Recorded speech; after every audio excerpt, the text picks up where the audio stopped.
outside. We are so glad you're here. My name is Lisa, and I'm on the leadership team here. This is our 5th story night officially, and these just keep getting better and better. You are in for a real treat tonight. Dwell is a 65-week-old church. We keep counting by weeks like we're a little baby, because we kind of are a little baby church. And our little 3-person staff just regularly marvels at the wonderful people that keep coming through our doors. Every week we say, great people come to Dwell, and if you're here, that includes you. Another thing we say often is that it doesn't matter what kind of church we plant, it matters what kind of God we believe in. And one of the ways that we are rediscovering a God worth believing in, a God worth giving our lives to, is through listening. We believe that we have to discover a God worth giving our lives to through listening. It's one of our most cherished traditions each week is to spend 2 minutes of our service in total silence, which is kind of weird the first couple of times you do it. And Matt likes to say, nobody's died yet. You can survive 2 minutes of silence because we believe that God has something to say to each one of us. And so we make space for 2 minutes every week in total silence to listen to what God might have to say to us. We just wrapped up a series last week called Unlearning the Bible. Because we talked about the importance of listening to a multitude of voices and to rediscovering our own voice as we read the sacred text in order to come to a reading of the Bible that best produces the fruits of the Spirit, that produces love, joy, and peace, and patience, and kindness, and goodness. We also believe that listening to one another's stories is a way that we discover this God. The scripture tells us that we are all made in the image of God. And stories help us realize how much we have in common. It helps us bridge the divides. And when we listen, we go, yeah, that's me too. I recently heard a professor of psychology say that resilience is cultivated through storytelling versus being something that you develop individually. You find yourself in my story, I find myself in yours, and collectively we develop resilience. It's something that's grown through community. And tonight you have an opportunity to do that. We have 5 brave storytellers tonight. It takes a lot of courage to stand up in front of a room of relative strangers and vulnerably share a piece of your story. So please honor their courage by listening. Communal storytelling requires a very specific kind of listening, though. It requires deep listening. Deep listening requires your ears and your body and your heart. So that's what I'm inviting you to do tonight, to deeply listen, to find yourself in each person's story. With that being said, deep listening can be a really vulnerable act as well. One of our 5 values at Dwell is to be trauma-informed. In a room like this one, I'm certain there are a multitude of traumas, both capital T and little t. We have never given a trigger warning at one of our story nights, but looking back in light of our trauma-informed value, perhaps maybe we should have. One of our storytellers tonight will share their experience with childhood sexual abuse.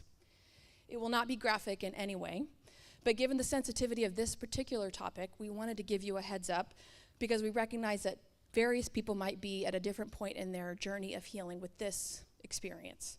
We're so grateful for their courage and their willingness to share, and we will continue to be a place that welcomes and is a safe place for all types of stories. At the end of each story, they will share a brief toast, and so with that, please raise your glass and acknowledge them at the end of their story. So without further ado, I'm going to welcome our first storyteller. Our first storyteller, her chosen name is Karina. She calls San Mateo home. She is the executive director of the San Mateo Foster City Education Foundation. I asked her what is the last song she listened to. It's Halfway Up by The Brook and the Bluff. I didn't know any of the songs mostly that these people listen to, so that says that I'm listening to a lot of Miss Rachel at home. I asked her, why did she say yes to this invitation? I'm on the leadership team and pretty much default to yes when it comes to Dwell. And so without further ado, please welcome Karina Wilhelms.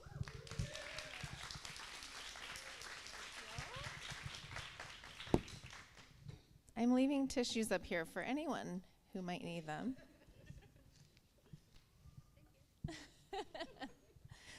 Thanks, Lisa. It's funny because this story is, Matt texted me and was like, hey, somebody had to cancel. Are you okay doing a story this Sunday night? A few days ago. And I was like, well, what's the theme? And he said, yeah. That's more like what happens to your faith when your world gets turned upside down? And I was like, oh, that's like my whole testimony, so check. And then I was talking with Andrew about it, and we were just talking about the fact that, like, I haven't told this story in a long time. I just haven't been in a context where we, like, I don't know, we don't, like, share testimonies all the time. And our life group, most of which is here, we have gone through a few versions of, like, life stories. But I think our life group has been together for, like, 15 years, and I probably haven't shared, like, this version of my life story since kind of the beginning times of our life group. So I went through and I typed it up, and I did cry the whole time that I typed it up. So that was my my warning for me. But yeah, so I was raised in an agnostic household. I would say I had like an atheist parent and an agnostic parent. I'm the daughter of a doctor and a nurse, so I feel like our family is very kind of like humanist, very morally centered, a moral philosophy on life, but no religion, no spirituality. We didn't even go to church for holidays. Like, I think we went one time to someone's Catholic mass, and I'd never been in a church before.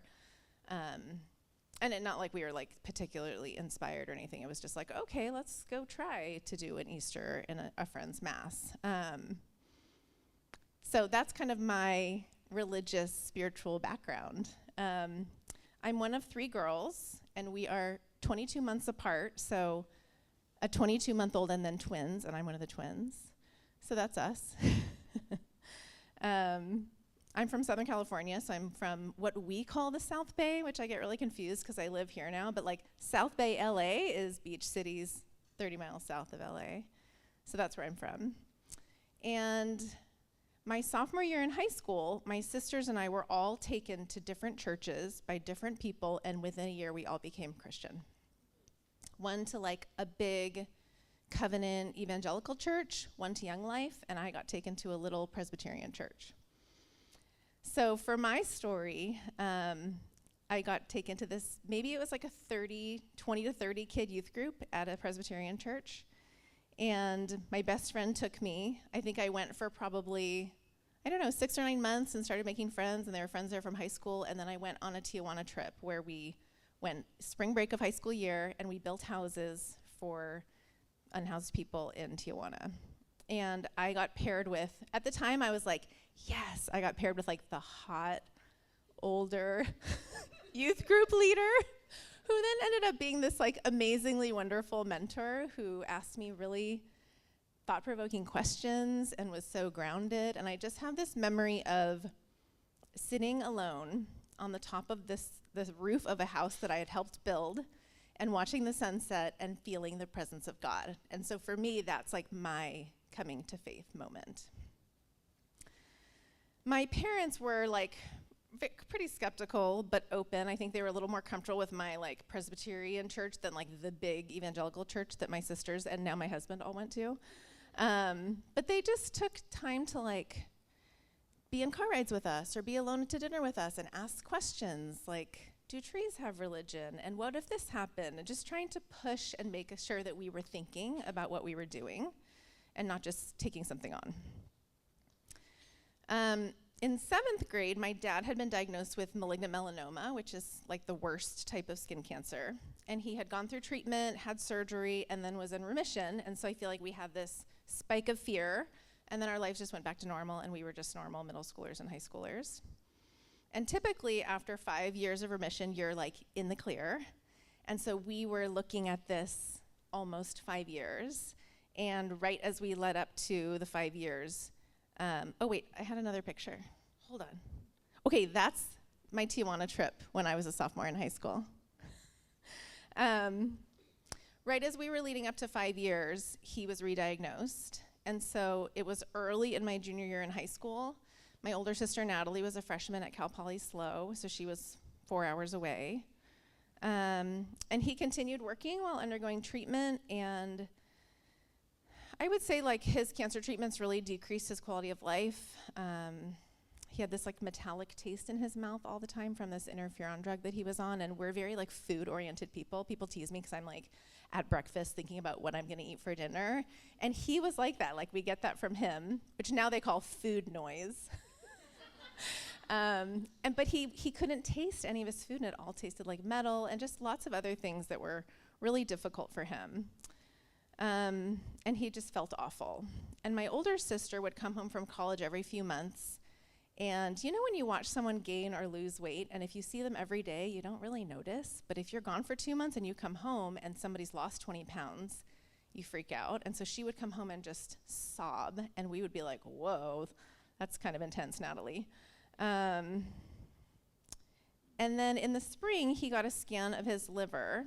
And because he was also a doctor, his oncologist would just show him all the scans. And basically, he said that day his liver looked like Swiss cheese, like his cancer had spread and eaten through his entire liver, which is basically with cancer, your cancer ends up in your liver and you die.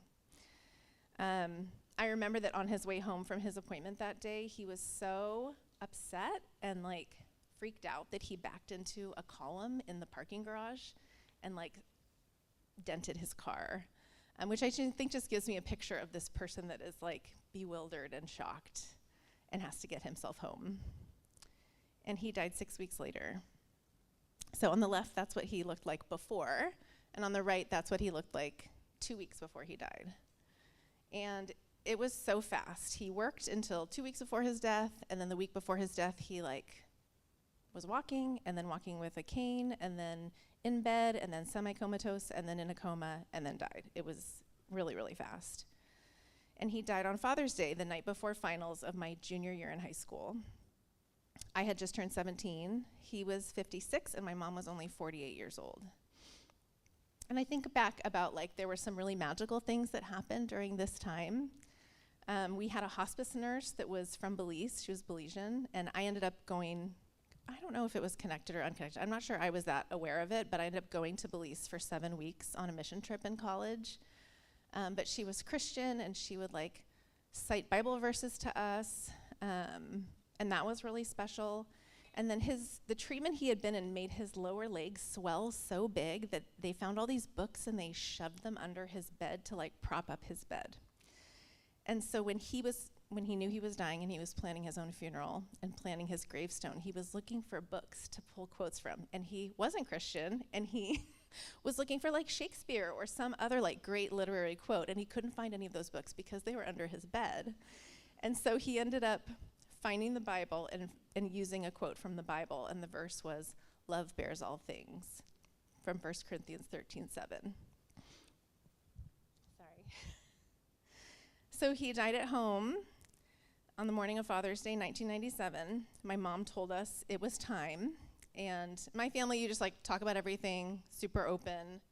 But she said, today's the day. So can you guys each come? And, a lot of times when people are dying, like they need to feel permission or else they'll hang on for too long. And so she said, it's time to go say bye to your dad. And we each took our turns and said goodbye to him and told him that we loved him and that it was okay for him to let go. So of course, like this is when my world turned upside down. Besides like losing one of my parents and my dad, we lost 3/4 of our income when he died. Over the next 2 years, all 3 of us were in college. My mom went back to get her master's, so there was a period where all 4 of us were in school at the same time.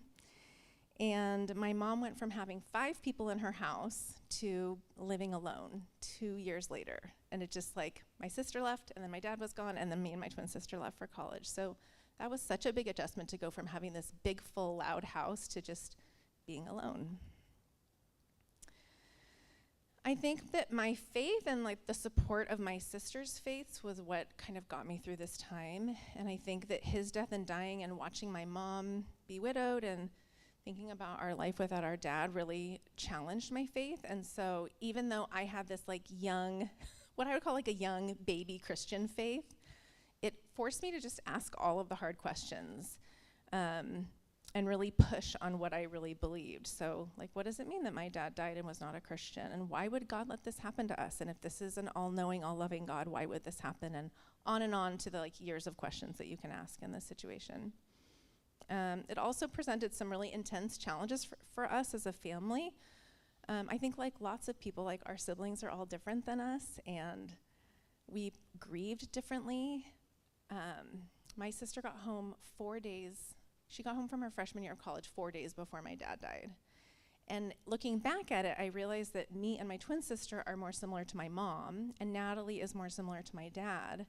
And so we grieved differently than her, and she felt really alone in that. And she was so emotional, and literally like she would be home and the garage door would open, and she would think it was my dad coming home from work, and then she would just sob. And so it was really hard. But you know, we went to therapy, and we just prioritized communication and empathy while we were grieving. And I feel like our kind of shared faith and understanding, and like us all growing in our faith at the same time, really helped us as siblings. And I'm not trying to say we're like perfect sets of siblings now, because we're totally not, but you know. But I feel like God was consistent and present. I had a great faith community in high school, and then in college, found a really amazing faith community where I could struggle through and ask all of those questions, and then also be okay with not finding answers to some of them.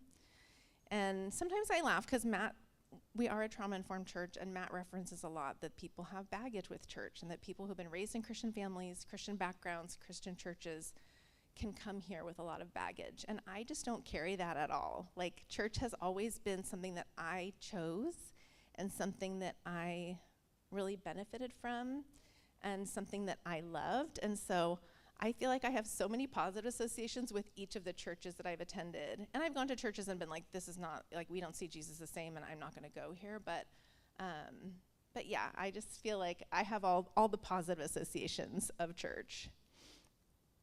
And I think in reflection, like, grief is a funny thing. It's so intense the first year, and everything is a memory of that person. And then that intensity and those memories start to fade. And I've just recognized that at each big life event that I face, if it's like graduating from high school or graduating from college or our wedding, the birth of our 3 kids, career decisions and changes. I'll show you that. Oh yeah, that's my mom and sisters. And that's like the big family we have now that's just missing someone. But that as I face big life events, I have to re-grieve that he's not there for that. And it's not like, oh, I grieved and now I'm done. It's like, wait, he's supposed to be here. And when I think about like my husband and my kids, and that like he would just love them so much, and they would love him so much, and he would find so much delight in them. And it just makes me sad that they don't know each other, like they've never met. And my mom will reflect on that in like big performances of my kids, or my kids are super musical and he was really musical, and just how proud he would have been of us and them. And to close, Matt painted so well during our Mother's Day service of like this God who is also maternal. And we hear all the time that God is paternal. But I think something that has given me comfort throughout the years is that God is my Heavenly Father. And knowing that he loves me unconditionally, and that he adored my dad and grieved deeply with us about my dad, and knowing that he wants to be part of my daily life gives me a lot of comfort. So cheers to a Heavenly Father or a Heavenly Parent with my water bottle.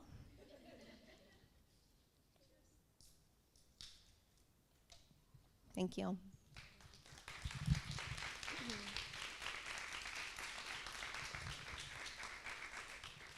Thank you, Karina. Our next storyteller, her chosen name is Drew. She calls Mountain View home, but really wherever Claire and her dog Otis are.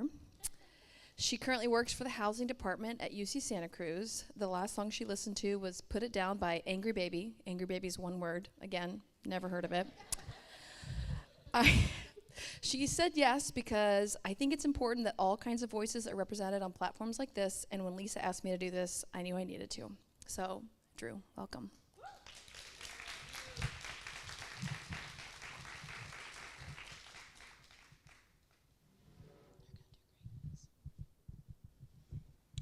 Hello. I'm gonna stand. Yep. If you know me, you're not surprised.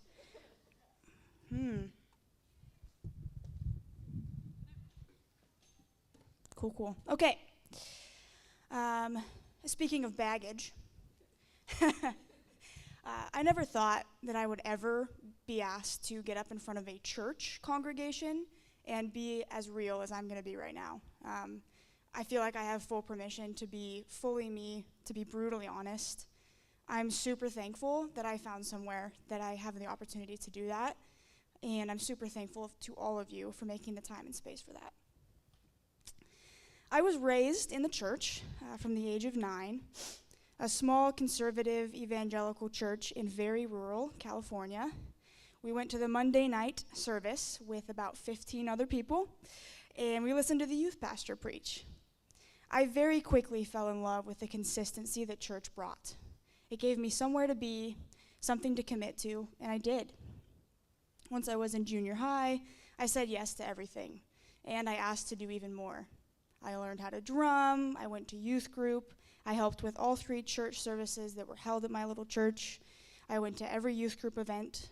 In high school, I started helping with the younger kids. I was at church almost all the time.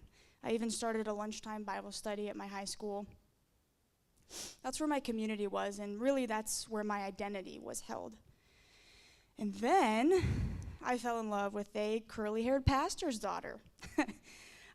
We'll get into that soon, but I just wanted to give you an idea of how my community took that. I broke down one night after youth group. I felt like I had nowhere to go.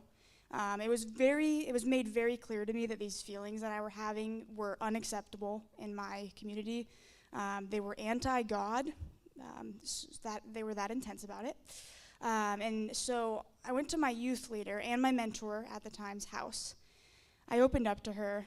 I basically just said, I don't know what to do. I feel like I want to kiss my best friend. I'm scared. And I was just sitting in her house, tear-stained, staring at her little TV, and her response to me was, just a kiss on the cheek, though, like, she's just a really good friend. It's okay.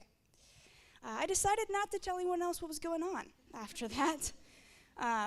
But after I admitted feelings for my best friend and I came to terms with my reality, at least internally, I realized that I had always been gay. I really should have put pictures up here. It's obvious. And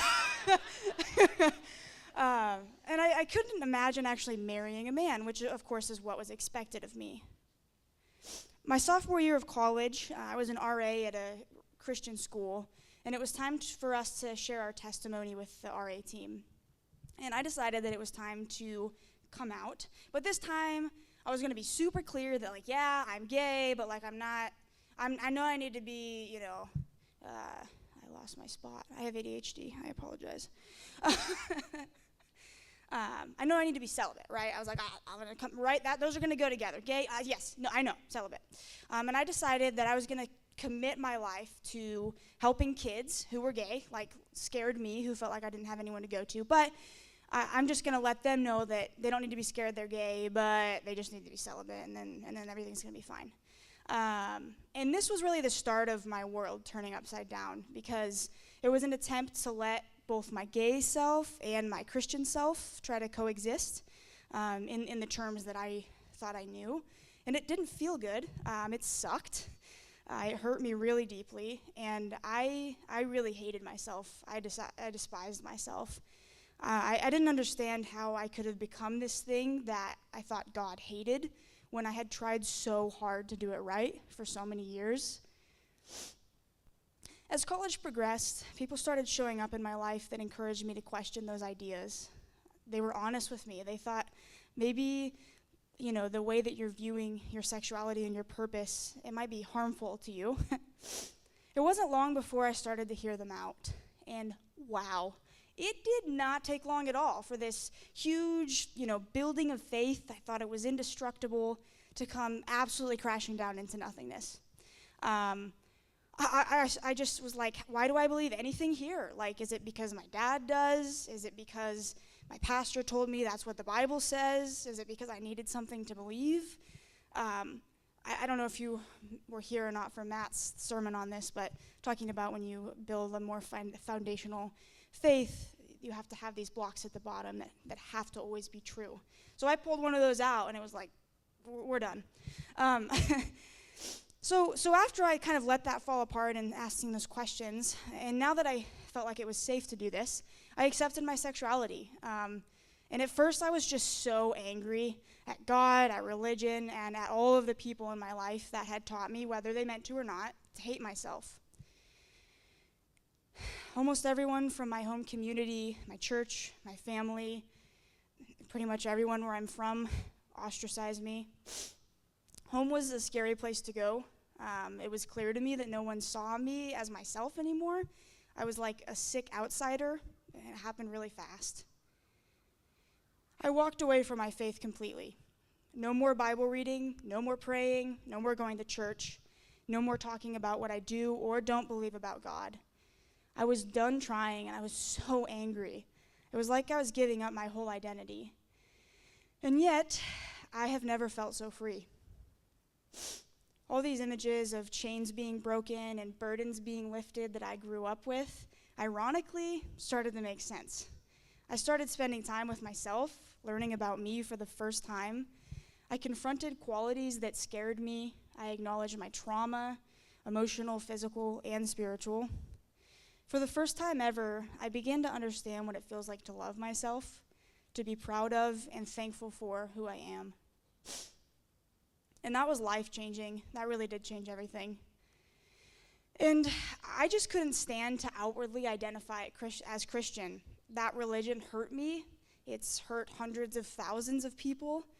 And, especially then, but still, I have a problem with what it means to be Christian in America today. I feel that it's harmful in a lot of cases. But after taking some time and space and being angry for a long time, I spent some time stripping down our religion. I couldn't just stop believing in this God. Frankly, I had way too many experiences, and I knew that there was something real here. And then I fell in love with this Jesus of Nazareth, who was absolutely nothing like the Jesus that I was raised on. This man of color, this outcast son of a carpenter, this teacher and asker of questions, this man with every right to judge, commanding that only he who is without sin may cast a stone at this woman. I grieve now for my parents that they served this other Jesus, and I'm angry at the injustices being carried out in his name. Senior year of college, I fell in love with this incredible woman, Claire. If you don't know her, you should. She's one of the best and most loving people I've ever known, and I'm not just saying that because she's here. I mean it. She showed me a love that I'd never known, a commitment I never expected, and a healthy relationship that I literally didn't think was possible. She challenged me to grow and to question my assumptions.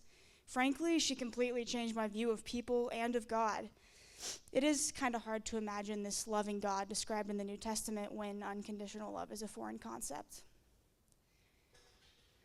I was surrounded by people showing me this other way of living Christianity, and I started to hear that minority perspective in the back rooms and the professors' offices where we could be honest. Now I really started to have a different kind of foundation I could rebuild my faith on. I still waited years to show up at a church. It was going to be difficult to convince me that any church in America would be preaching about this Jesus of Nazareth and actually mean it. In October 2024, we came to Dwell, and I felt like a true prodigal child. It felt like being back home, but now it was a welcoming.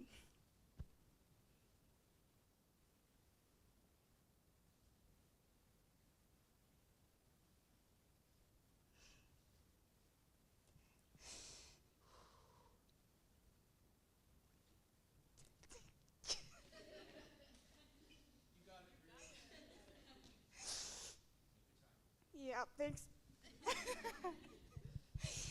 Now it was a welcoming and a safe space.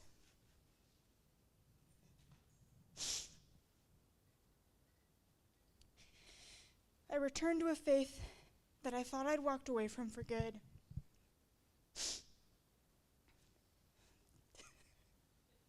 I'm really close to the end, I promise. It's been a space where my soul can heal, and where I can be reminded of the love and the nature of this Jesus of Nazareth. I got plugged in right away. Lisa will tell you. She jumped on me my first day here about drumming. It's a natural space for me to serve in, though. And so, of course, I was excited about that.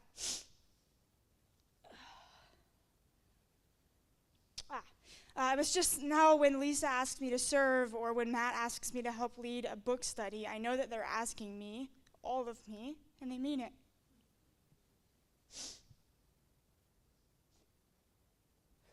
I never would have imagined this full circle moment as a self-hating, scared 17-year-old kid. But God knew what he was doing. In my world being turned upside down, I found a much better right side up. The hurt is real. The righteous anger is still present. It's just that now I believe, I know, that I'm not the only one trying to do that work. To close, I wanted to share this poem that I wrote when I was going through this in college. It's called A Stranger's Throne Room.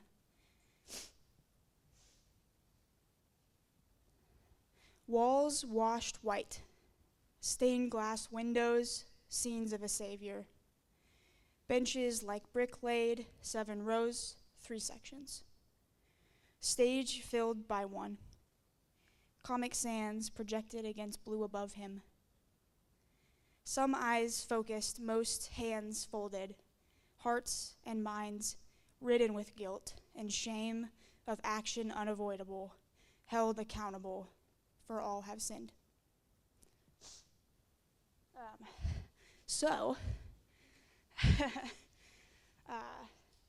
To becoming who we are.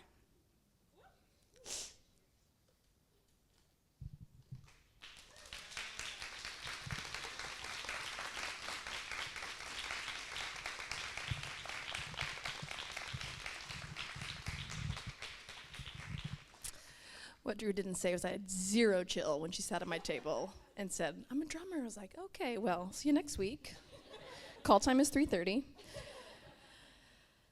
Thank you, Drew. Our next storyteller, her chosen name is Jen or Jennifer, but not Jenny. Do not call her Jenny.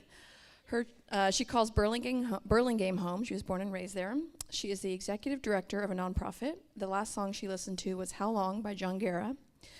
She said yes to this invitation because she hopes that someone will feel seen, understood, and a little less lonely in their own journey toward healing. So please welcome Jen.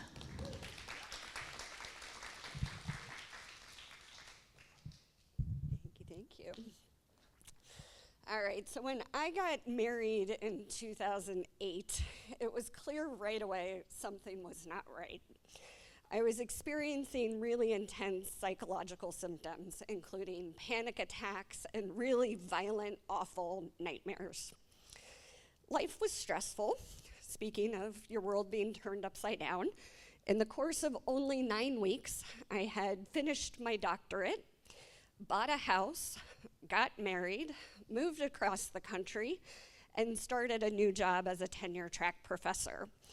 But this was not a normal reaction to life stress. Something else was going on.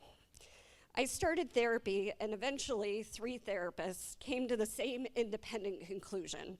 The very likely scenario is that I had experienced very early childhood trauma. Many of the symptoms lined up, but to this day, I still don't have any specific memories. In fact, I have almost no memories of my childhood at all, which is one of the symptoms of PTSD. My young brain realized that storing memories and feeling feelings was not safe, and so the normal development of those functions was compromised. Working through the trauma was excruciating. The diagnosed problem was dissociative disorder, an inability to connect with my memories and my emotions. I felt lost and confused and broken. My self-identity was shattered, and I feared that my new marriage wouldn't survive the recovery process. The panic attacks were so bad that I was trying to come to terms with the fact that I may never be able to have kids. But a turning point came when a spiritual mentor who had experienced childhood sexual abuse reframed the problem for me. During therapy, the problem was being shut down from my memories and emotions, and we were working toward healing that. But she said dissociating could also be my superpower. When I needed to, I could shut down memory and emotion to get through painful experiences. Now, I do not recommend this, but the way I got through the invasiveness of 2 pregnancies was flipping that dissociation switch, shutting it all down to numb the psychological and emotional pain I was feeling.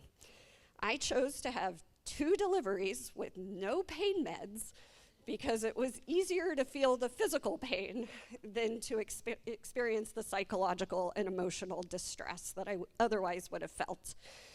I think I paid the piper later, but I got 2 incredible children out of the deal, so, the things we do as mothers.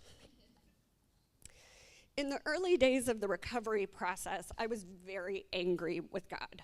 Why would God allow me to come to harm when I was a completely innocent little kid in a way that broke my brain? I was struggling with always feeling on emotional neutral. No deep sadness or grief, but no real happiness or joy. And it included a difficulty feeling loved. A breaking point came when I was reflecting on Romans 8, where scripture tells us, neither death, nor life, nor angels, nor rulers, nor things present, nor things to come, nor powers, nor height, nor depth, nor anything else in all of creation will be able to separate us from the love of God in Christ Jesus our Lord. This felt like a broken promise by God because my trauma meant I was not able to internalize and deeply feel that I was loved. This was true for the very obviously loving people in my life, my parents, my husband, my friends, but it was that much more difficult to internalize being loved by a God who I couldn't see, couldn't touch, and can't hear with certainty. During a moment of deep despair, I had a life-changing moment of clarity. It was a rare occasion in my life where I would say I heard God speak to me. The words I heard were, I don't promise protection, I promise redemption. In the depths of my pain, I knew I wasn't capable of mustering that message on my own. And it helped me understand that God does not guarantee that we will avoid suffering, but he does promise to transform our pain into something meaningful. And so for the past 17 years, I have sat in faith that somehow, some way, God would redeem the pain. I've been mostly at peace with the fact that my relationship with God in some fundamental way is not completely okay because I still have not fully answered the question for myself, what does it mean to be loved by God? I still have difficulty internalizing that I am loved and lovable and forgiven, but I have waited with patience to see what God is going to do to give purpose to the pain.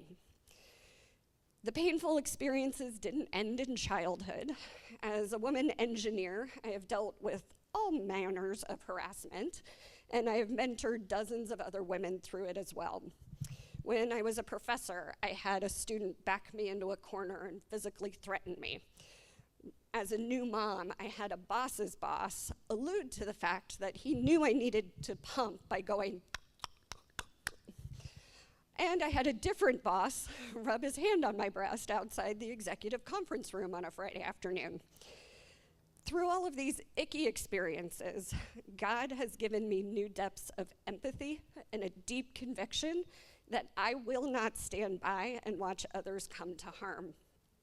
When USA gymnast Allie Reisman testified before Congress in the wake of the Larry Nassar scandal, she said all we needed was one adult to do the right thing, to stop the victimization of 156 girls.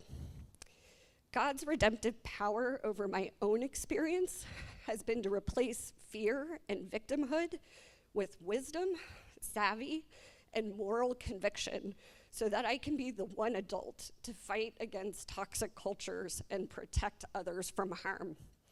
It's given me strength and fortitude to fight for justice when toxicity was causing devastating harm, even when I faced backlash and retaliation.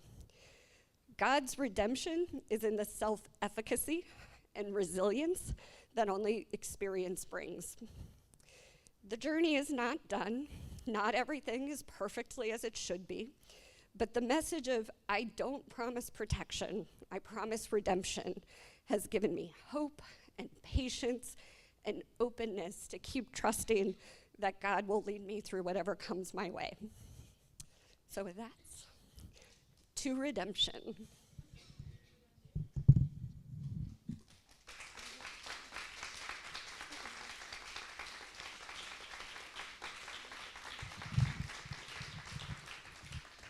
Thank you. It just takes one.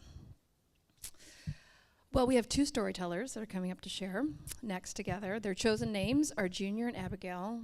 Junior's full name is Orlando Cardona Jr. Just goes by Junior. They call Menlo Park home. Junior is a worship leader, and Abigail works part-time at the church as an admin. The last song they listened to, I do know this artist, I should clarify, is Locked Out of Heaven by the Jonas Brothers. They said yes to this invitation because Junior thinks Matt and Lisa are still his boss.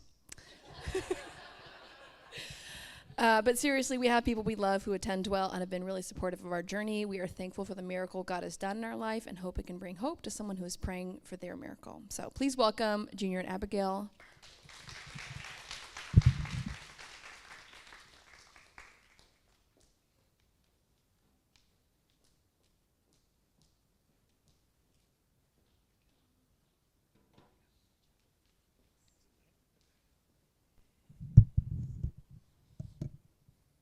Hello? Oh, yeah. I'll move it to the side. Oh, good. Tough act to follow, you guys. That was Thank you guys so much for sharing. That was so beautiful. I do still think Matt and Lisa are my boss. They were my boss for quite a few years, and they were really mean and really tough. Just joking. Yeah, this story will start in 2020. Nobody remembers that year, obviously. But yeah, just crazy time. I was at a new job as a worship leader and had come off a relationship and helping out at the church for our young adults program. I met this girl who was also helping out there. And very quickly, we realized we liked each other quite a bit and went on our first date. We started dating November 12th, 2020, and by November 12th, 2021, Matt was marrying us in front of a lot of people, so it was a rapid succession. Oh yeah, do you want this? I have no idea. Oh yeah, we definitely copied Lisa and Eddie with that picture. Sorry, I need my notes. I'm good at talking a lot, so not good at talking, just talking a lot. Yeah, we got married within a year, and just, I had been in relationships before and been in long relationships where I didn't know what was going to happen, and within 2 days of dating Abigail, I knew we were going to be married. So, yeah, we got married. Yeah, so we got married really fast.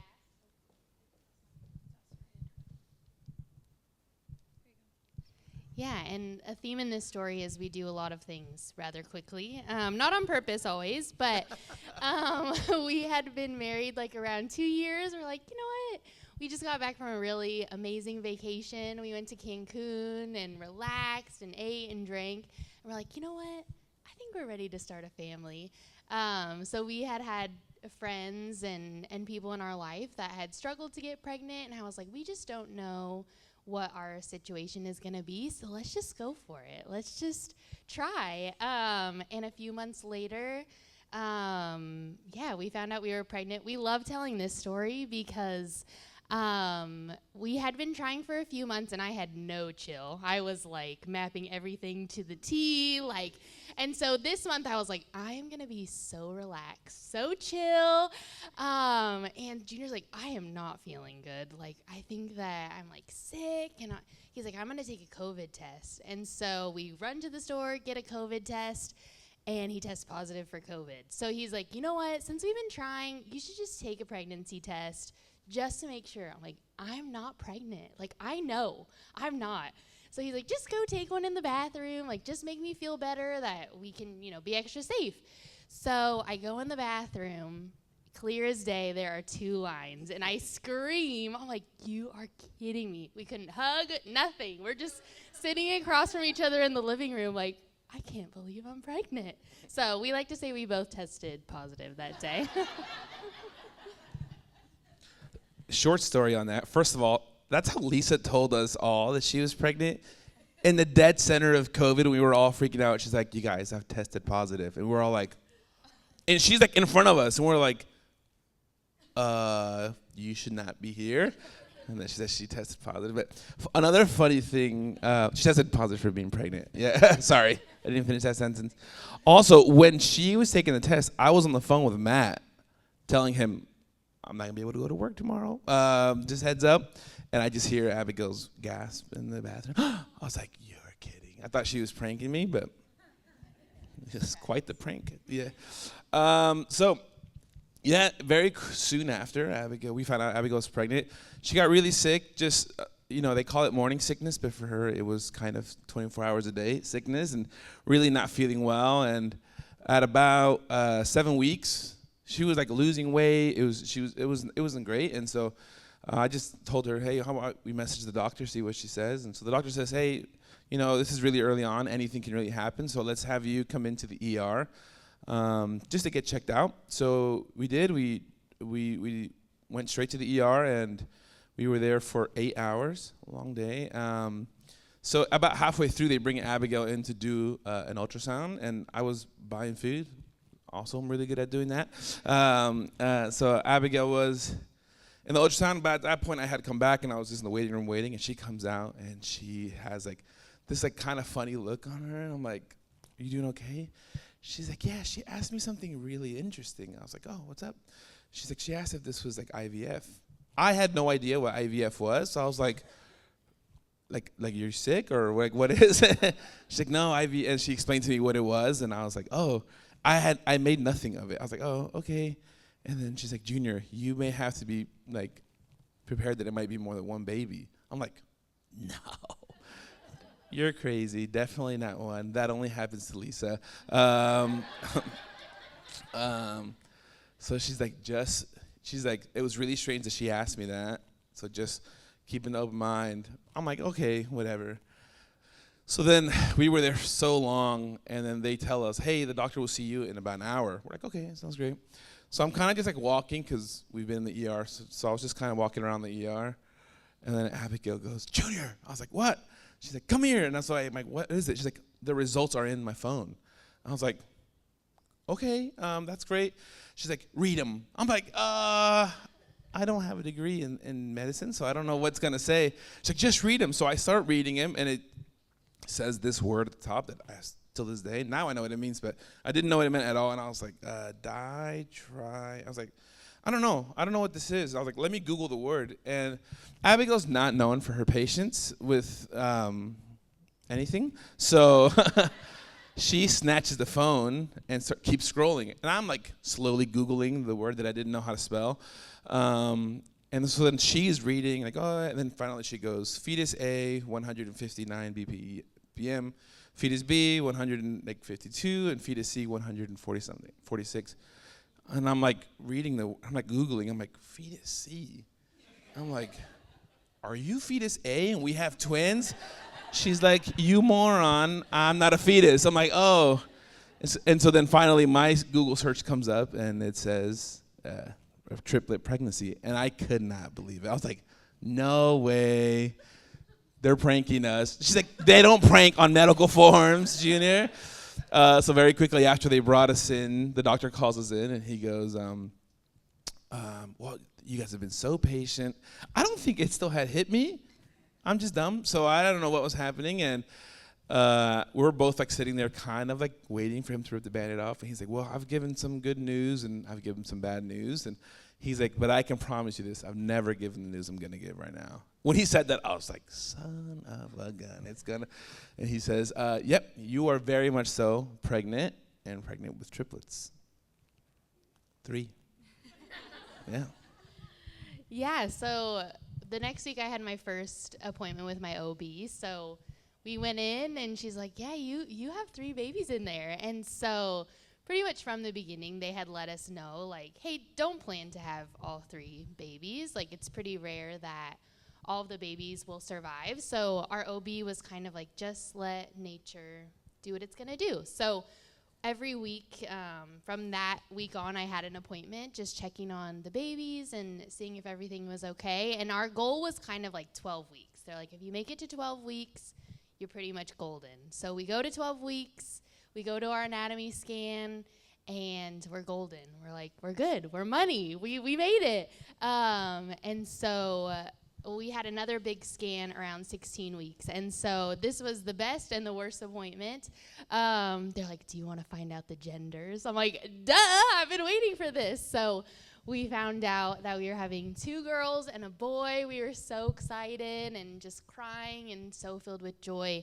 But I noticed baby B, one of our girls, she was really small. Like, she was measuring like about a week or 2 behind her siblings. And so I kind of mentioned it to Junior, like, hey, I wonder, like, she's looking a little bit small, but we thought, okay, well, maybe, she's just a little bit behind. And so the doctors leave and they're taking forever. Like, we were in there for like an hour. I go bug the nurses. I'm like, you guys, we gotta go. Like, we're working, we have a meeting.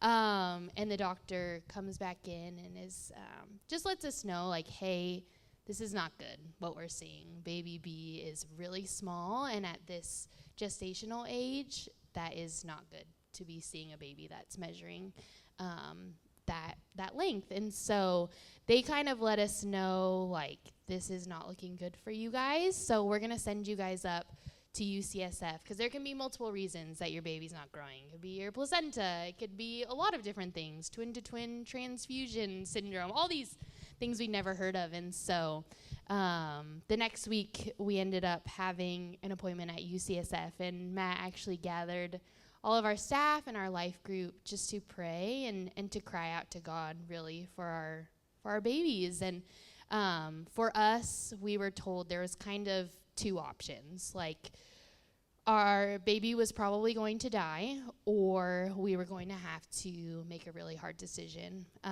And so we were praying that there was an option for us, right? Like, technology in the Bay Area is phenomenal. It's amazing. We're in the best place for this kind of stuff. So we were praying, like, God, please, like, if there's a way that you can save our babies, please make it known to us. And so we go to this appointment. Everyone's praying for us. I was in scans from like 8 a.m. to 5 p.m. Like, an anatomy scan for triplets is terrible. And so at the end of that appointment, a doctor pulls us into a room, and it's just an empty table and us and the doctors, and she basically was like, you guys, baby B is not going to survive. And our girls, baby B and baby C, they were in a shared placenta. So they're like, if baby B passes away, that most likely means baby C is going to pass away, or if she doesn't pass away, she's going to have severe brain damage because of just the shared nutrients. And so kind of your best option is you can terminate the whole pregnancy, or you can terminate B and C. So for Junior and I just remember crying and being like, I cannot believe we're in this situation. Like, when we tried to get pregnant, you don't think you're going to have triplets. You just think, I'm going to have one baby, I'm going to have a normal pregnancy, 9 months, and I'm sitting in a room being told I have to make this terrible decision. And I was just crying, and I remember the doctor was like, oh, are you sad? And I was like, yes, I'm sad. And so they let us know, like, hey, there's options for you guys. Like, I don't even remember the name of it now. It's like RFA or some sort of procedure that they can do. And so they're like, we'll schedule it for you, and then you can kind of make a decision. And so we wrestled a lot with that decision. We had the appointment scheduled. We were like, okay, we're not thinking just about one baby. We're thinking about 3, and thinking about the impact that this decision makes on all 3 of our children. And so we're like, can we wait another week? Can we go next week and check on the babies? So next week we come in.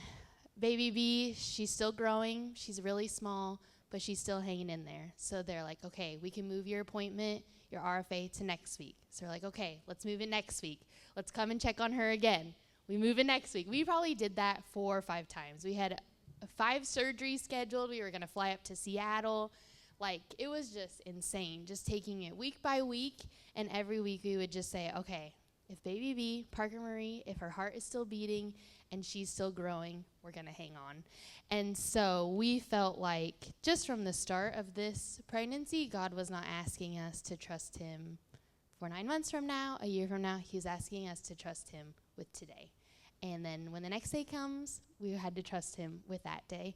And so, when I made it to 20 weeks, and they were like, okay, this is like the last week that you can make a decision. Like, you're either going to move forward with the surgery or you're going to hang on and you're going to see what happens. And they're like, at this point, your babies are going to be born very early, which could mean brain bleeds. It could mean death when they come out. Like, we don't know if we're going to be able to revive baby B if she comes out, if she's too small. So we wrestled with that a lot, and we just never felt peace about moving forward with the surgery. And so we were like, if she's hanging on and she's growing, then we're going to continue placing her life in God's hands. So then we got transferred to Stanford. That's where I was born too, so great things happen there. So we get to Stanford, and very quickly too, they one last time gave us the option to do their procedure when we got there, because they're like, yeah, baby B is really small. We anticipate, her life is probably, if she makes it, what's a small chance. At one point, they told her there was a 1% chance that she would make it. They said, we don't know if she'll make it. If she does, she's probably going to live a very terrible life. So you guys have 1 more week to make the decision. At that point, we already had decided, and we said, we're going to proceed. Abigail powered through for 7 more weeks. And then on one of the anatomy scans, and one of those appointments, the doctor told me, he's like, hey, one of these appointments, you guys are going to come in and probably not leave. That's how it's going to be. You guys are going to come in. We're going to notice maybe something, and then keep Abigail here for about the last month of the pregnancy, or a few weeks. So I said, okay. He had told me that. I prepped her family. I prepped our work. Kind of told everyone that. And just one of the days we showed up for these anatomy scans, confession, I fell asleep one of the times, you guys. They're so long. But we show up, and we had kind of been with the same nurse every week. And so she was like really cool. And then when she like walked away, she's like, I just got to go talk to the doctor. I was like, here we go. We're probably going to stay put here. That was on a Thursday morning. And so then that night they go, hey, we're going to keep Abigail overnight for observation, probably through the weekend. We're going to keep her, and then Monday we'll make a new plan. So then that night she had a pretty miserable night, not great. And so, they were checking on her quite a bit. They were really, they hadn't seen Parker anymore in the scans. Parker's baby B. Dang it, I spoiled it. She made it.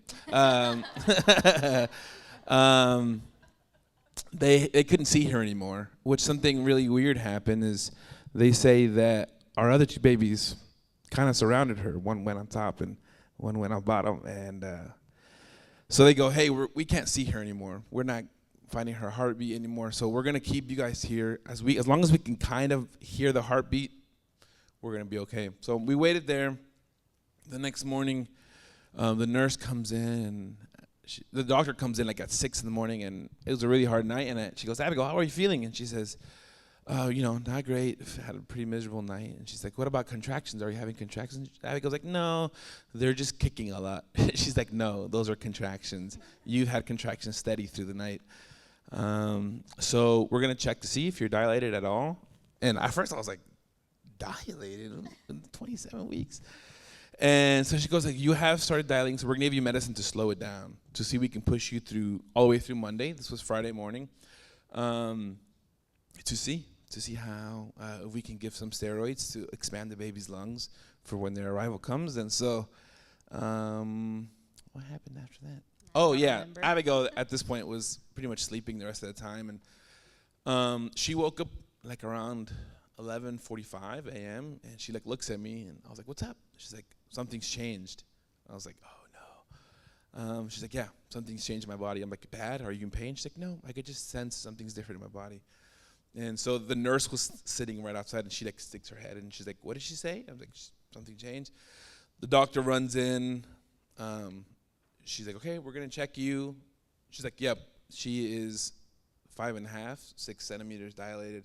So we're going to the operating room, and at 12:47, they were all born.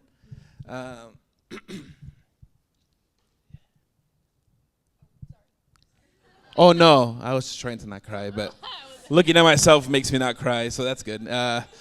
Or it makes you cry for very different reasons, yeah. Yeah, they were born. Mateo on the left, he's our big boy. He was born at 2 pounds, 6 ounces.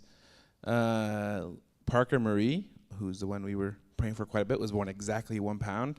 And Lennon, which is the one on the right, who I used to think she was so cute at that point. Now looking back, I'm like, girl, good thing you grew up a little bit, because, yeah. She was 1 pound, 12 ounces. And, yeah, we began our long journey in the NICU.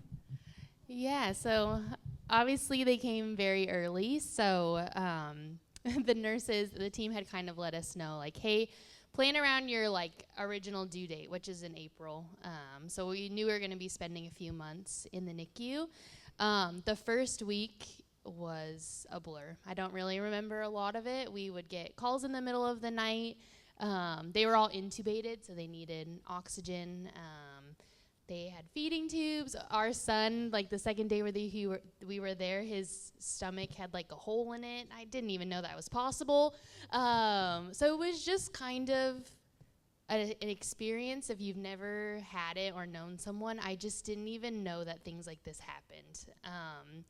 The amount of things like to do an IV, they shine a light on their skin to look at their veins. Like how tiny they were. So yeah, our journey in the NICU was really long. We spent, for Mateo and Lennon, they spent about 2.5, 3 months in the NICU, and then Parker spent about 6 months.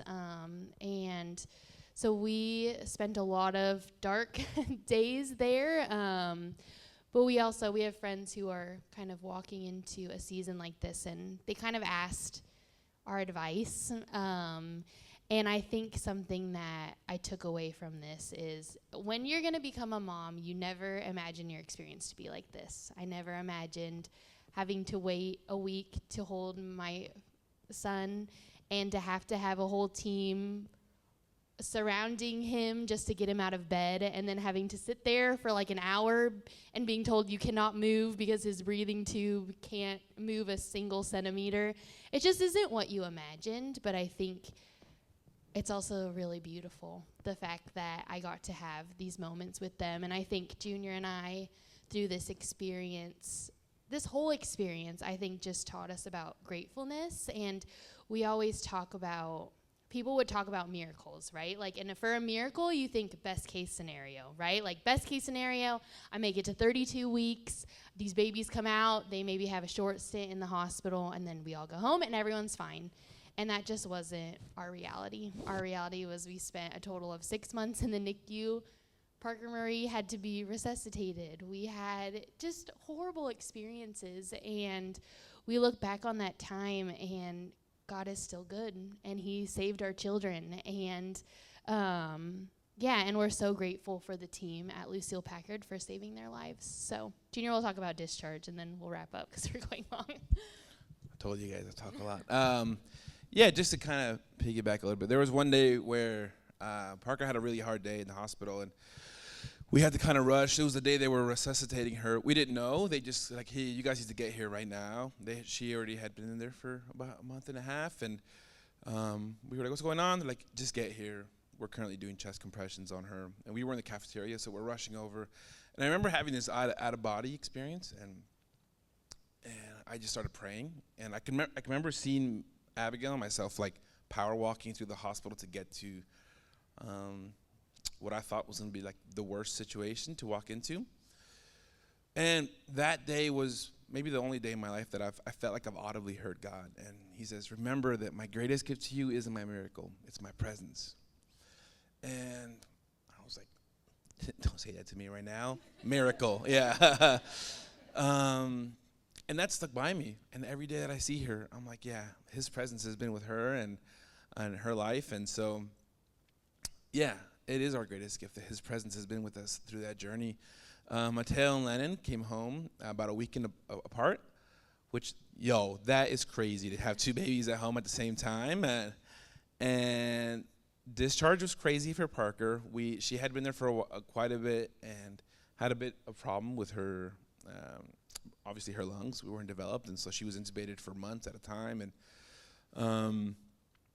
even the day that they discharged her, it almost didn't happen. We had to go buy like a monitor for us to see her oxygen because the company that was supposed to supply them was out of stock, and we would never know when we were going to get them. And so, she came home on oxygen, and it's actually really cool that we're here today. She came off oxygen during the day a few months ago. Last night, she spent her first night without oxygen as a whole. So she killed it. But that's a little bit of our story about how God's presence has been our greatest gift, aside from these three little bundles of joy. And that was us visiting Parker.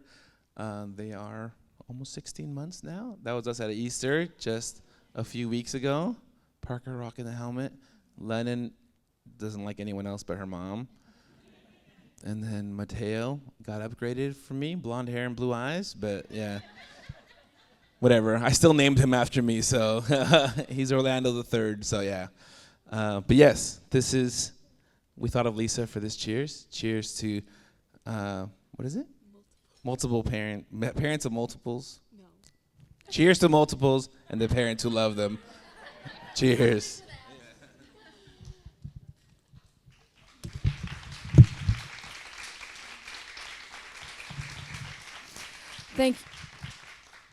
Thank you, guys. Junior sent me the picture of the ultrasound and just said, beat you by one. And I called him and I was like, this is like exponentially more babies. Like, I don't know how to explain that 3 is way more than 2. Thank you guys so much for sharing. Before we move on, I'm going to ask Matt to come up wherever he is. But before, we just wanted to say a quick happy birthday to our fearless lead pastor. It was his birthday on Friday. That's baby Matt right there, guys. Happy birthday to you. Happy birthday to you. Happy birthday, dear Matt. Happy birthday to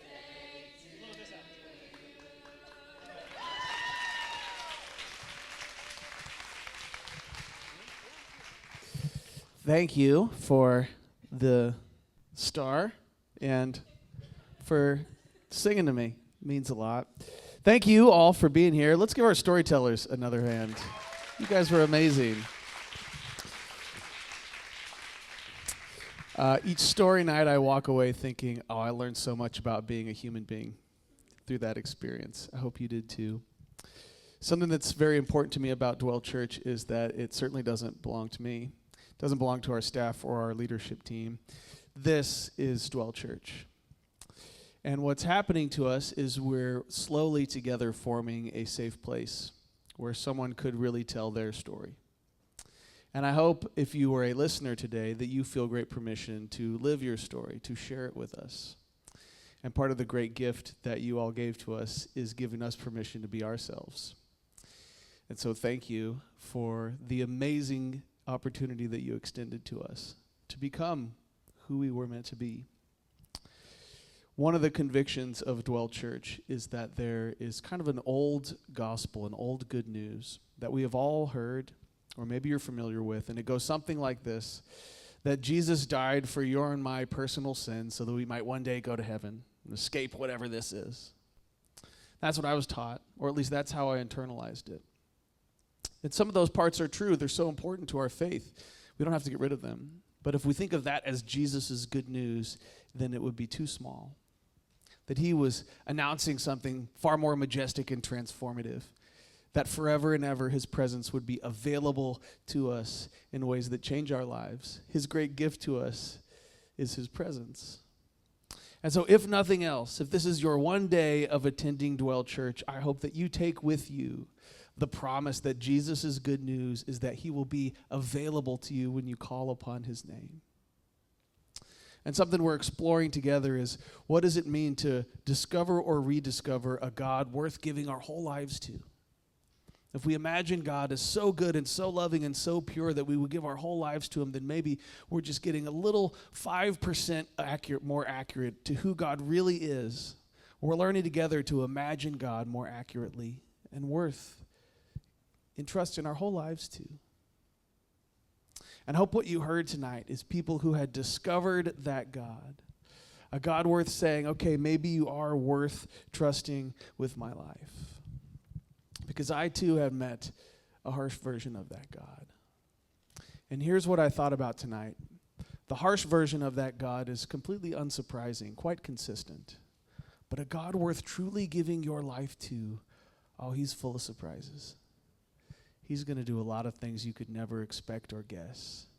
And some of them will be so painful and tragic, and he will be with you in them. And some of them will be so beautiful, you can't but say, I witnessed a miracle. And so, thank you for being here.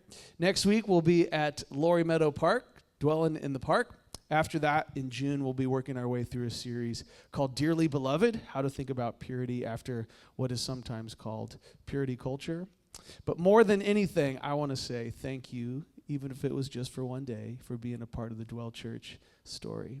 We love you all very much. We still are going to celebrate my most cherished tradition, which is we all help clean up. Sorry for running long. We love you, and we'll see you next